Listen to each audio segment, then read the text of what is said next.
ሰላም ጤና ይስጥልን ክቡራን የዩቲዩብ ቤተሰቦች፣ የሰዓቱን አጫጭር መረጃዎች እየቀርብ ያለው እስከ ፍጻሜው አብራችሁን ቆዩ።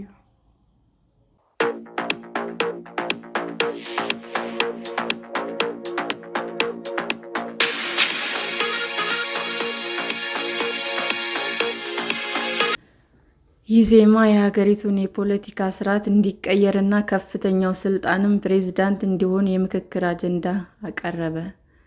የኢትዮጵያ ዜጎች ለማህበራዊ ፍትህ ወይም ኢዜማ የሀገሪቱ ከፍተኛ ባለስልጣን ፕሬዝዳንት እንዲሆን በሚያስችልና ፕሬዝዳንቱን በቀጥታ በአብላጫ ድምፅ 50+1 የሚመረጥበት ፕሬዝዳንታዊ የፖለቲካ ስርዓት መተካት እንዳለበት፣ ከአብላጫ ድምፅ ተጨማሪ ፕሬዝዳንቱ አብዛኛው ክልሎችም ተመራጭ የሚሆኑበት ስርዓትን መዘርጋት አለበት የሚል አጀንዳ ለሀገራዊ ምክክር ኮሚሽን አቀረበ። በሕገ መንግስቱ በአንቀጽ 45 የተዘረጋው የፓርላሜንታሪ ስርዓት መሪው በቀጥታ የማይመረጥበት ቋንቋን መሰረት ባደረገ መልኩ የተመረጡ ተወካዮች ተሰብስበው የሚመርጡ መሪ በመሆኑ የመሪው ወይም የጠቅላይ ሚኒስትሩ ቅቡልነት ጥያቄ ውስጥ ሲገባና የአንድ ብሔር ተወካይ እንጂ የሀገር መሪ እንዳልሆነ ሲቆጠር በመስተዋሉ የፖለቲካ ስርዓቱ ሊቀየር ይገባል ብሏል። ፓርቲው በሀገር ሕልውና ቀጣይነት ላይ የተደቀነውን አደጋ የማስወገድና አገርን በጠንካራ መሰረት ላይ የማቆምንም ጉዳይ የምክክር አጀንዳ አድርጎ አቅርቧል። ኢዜማ ህዳር 26 ቀን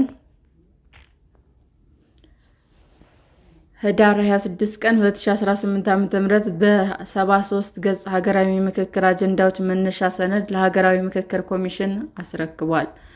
ፓርቲው አጀንዳዎችን በ5 ርዕሶች ማለትም የሀገር ሕልውና ቀጣይነት አደጋ፣ የዜጎች ሰብአዊና ደህንነት መከበር አለመቻል፣ ከድህነት ከኋላ ቀርነት መላቀቅ አለመቻል፣ የጋራ ማንነት ጥቅም ፍላጎትና ስሜት አለመዳበርና የህገ መንግስት ማሻሻያዎች በሚል ማቅረቡን ሪፖርተር ካገኘው ሰነድ መመልከት ችሏል።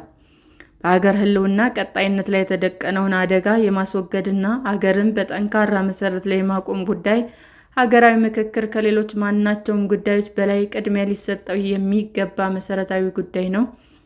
ኢዜማ ለሀገር ሕልውና ከምንም ነገር በላይ ቅድሚያ የሚሰጠው የሀገር ሕልውና ችግር ውስጥ በሚወድቅበት ጊዜ የሚፈጠረው ችግር አስከፊ ሁኔታ ማንኛውም የማህበረሰብ ክፍል፣ ቡድንና ግለሰብ ለሕልውናው አደጋ መጋለጡ የማይቀር በመሆኑ እንደሆነ በሰነዱ ላይ አስፍሯል።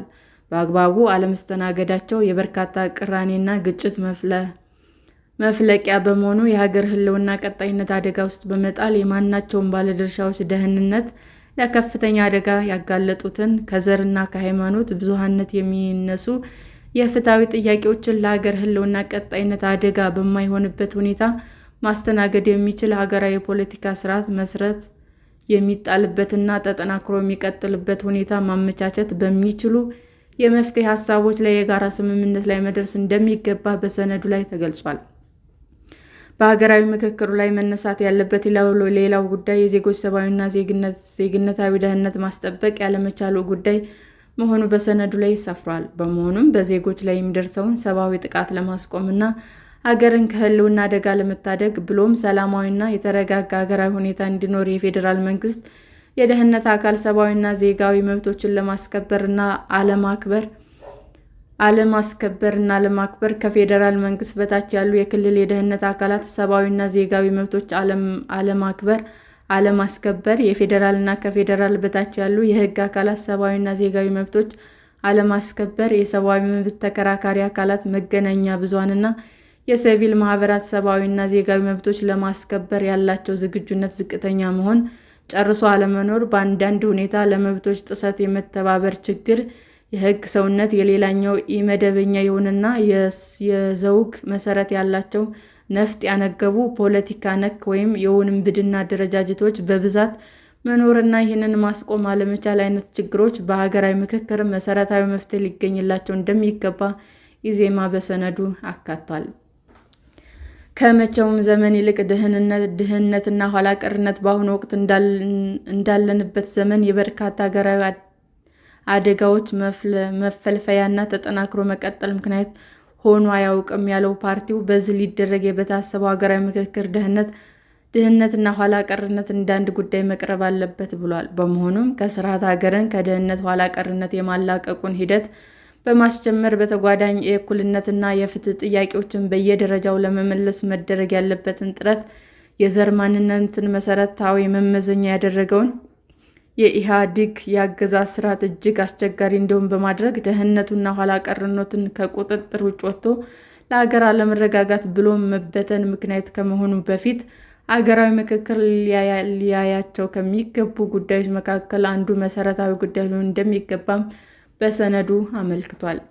በኢትዮጵያ ከፍተኛው የሉዓላዊነት ስልጣን ለዘር ማንነት ቡድኖች የሰጠው ሕገ መንግስቱ በዘርና በሃይማኖት የማንነት ቡድኖች መሃል ግጭት የሚቀሰቅሱ ትርክቶች፣ የጋራ ፍላጎትን፣ ጥቅምንና የጋራ ማንነትን ሊያጎለብቱ የሚችሉ ምልከታዎች ተግባራዊ አለማድረግ የጋራ ፍላጎትና ጥቅም የጋራ ማንነት እንዳይኖር እያደረጉ ያሉ ሁኔታዎች መሆናቸውንም የገለጸው ኢዜማ የሀገርን መሰረት የዘር ቡድኖችን ያደረገው በፈለጉ ጊዜ በዘር የተሰባሰቡ ቡድኖች የራሳቸውን ክልልና ሀገር መመስረት ይችላሉ የሚል መብት፣ በተግባር ግን የሀገር ህልውና ብቻ ሳይሆን በዘር የተሰባሰቡ ቡድኖች ህልውና ለከፍተኛ አደጋ ያጋለጠውን ሁኔታ የህግ ድጋፍ የሚሰጠው ሕገ መንግስት ሀገራዊ ምክክሩ ሊመካከርባቸው መፍትሔ ሊሰጥባቸው ከሚገቡ ጊዜ የማይሰጡ ችግሮች መሃል አንዱ መሆኑንም አጽንዖት ሰጥቷል።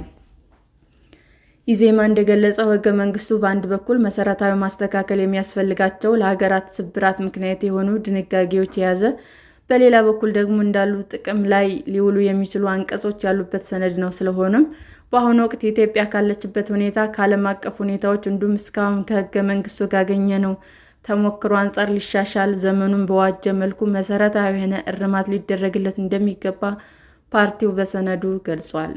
በዚህም የሕገ መንግስት መግቢያ በሚከፋፍሉና በሚለያዩ ጉዳዮች ላይ ከማተኮርና ከማጠንጠን ይልቅ አንድ በሚያደርጉ እንደ ፖለቲካ ማህበረሰብ ጋር በሆነው መሰረታዊ የዜግነት ጉዳይ ላይ ሊያተኩሩ እንደሚገባም አሳስቧል። በሕገ መንግስቱ አንቀጽ 39 መሰረት ማንኛውም ብሔር፣ ብሔረሰብ፣ ህዝብ እስከ መገንጠል የሚደርስ መብት እንዳለው ተደንግጓል። ይህ አንቀጽ ኢትዮጵያን እንደ ሀገር ሆኖ የመቀጠል መብቷን የሚያመናምንና በማንኛውም ሰዓት በጥቂቶች ፍላጎት ላይ በመመስረት ብቻ ሀገርን የማፍረስ ከመሆኑም በላይ በህዝብ መካከል መተማመን የሚሸረሽር የጋራ ፍላጎትንና ጥቅምን ብሎም የጋራ ማንነትን የሚያቀጭጭ አንቀጽ በመሆኑ ሙሉ በሙሉ ሊሰረዝ እንደሚገባ ምክረ ሀሳብ አቅርቧል። ሕገ መንግስቱ የተሻለ የጋራ መግባቢያ ሰነድ እንዲሆን ቅቡልነት እንዲኖረው በሕገ መንግስቱ አንቀጽ 62 ወይም 1 የተጠቀሰውን ሕገ መንግስቱ የመተርጎም ስልጣን ከፌዴሬሽን ምክር ቤት ወጥቶ ለሕገ መንግስቱ ተርጓሚ ፍርድ ቤት እንዲሰጥ መደረግ እንደሚኖርበት፣ የሕገ መንግስቱ ተርጓሚ ፍርድ ቤት ራሱን ችሎ እንዲቋቋም ወይም በልዩ ችሎት ሊተገበር ይገባል ብሏል። አንቀጽ 3 ሰንደቅ ዓላማ፣ አንቀጽ 8 ሉዓላዊነት፣ አንቀጽ 40 የመሬት ባለቤትነት፣ አንቀጽ 46 እና 47 የክልል አደረጃጀት፣ አንቀጽ 52 የክልሎች ስልጣን፣ አንቀጽ 104 እና 105 ሕገ መንግስቱን ማሻሻል ሌሎች እንዲሻሻሉ በሰነዱ የተካተቱ አንቀጾች ናቸው። በርክክብና ስርዓቱ ላይ ንግግር ያደረጉት የኢትዮጵያ ሀገራዊ ምክር ኮሚሽን ዋና ኮሚሽነር መስፍን አርአያ ፕሮፌሰር ፓርቲው ያቀረባቸውን አጀንዳዎች ለሀገራዊ ጉባኤ በአግባቡ ጥቅም ላይ እንደሚውሉ ገልጸዋል። የኢዜማ መሪ ብርሃኑ ነጋ በበኩላቸው ሀገራዊ ምክክሩ የኢትዮጵያ መሰረታዊ ችግር ለመፍታት ቁልፍ ጉዳይ መሆኑን ጠቅሰው ኢዜማ ኮሚሽን የሚያከናውነው ተግባራት ለማገዝ ቁርጠኛ ነው ማለታቸውን የኮሚሽኑ መረጃ ያሳያል። ሰላም ጤና ይስጥልን ውድ የዩቲዩብ ቤተሰቦቼ እንዴት ናችሁ? አዲስ ጀማሪ ነኝና ሰብስክራይብ ያደረጋችሁ አበረታቱኝ። አመሰግናለሁ። ክቡራን የዩቲዩብ አድማጮቻችን ለሰዓቱ ያቀረብኩላችሁ አጫጭር መረጃዎች ይህንን ይመስል ነበር። በሌላ መረጃ እስክንገናኝ ሼር፣ ላይክ፣ ሰብስክራይብ እንዲሁም ቢቀርብልን የምትሉት መረጃ ካለ ኮሜንት እያደረጋችሁ ቸር ቆዩን።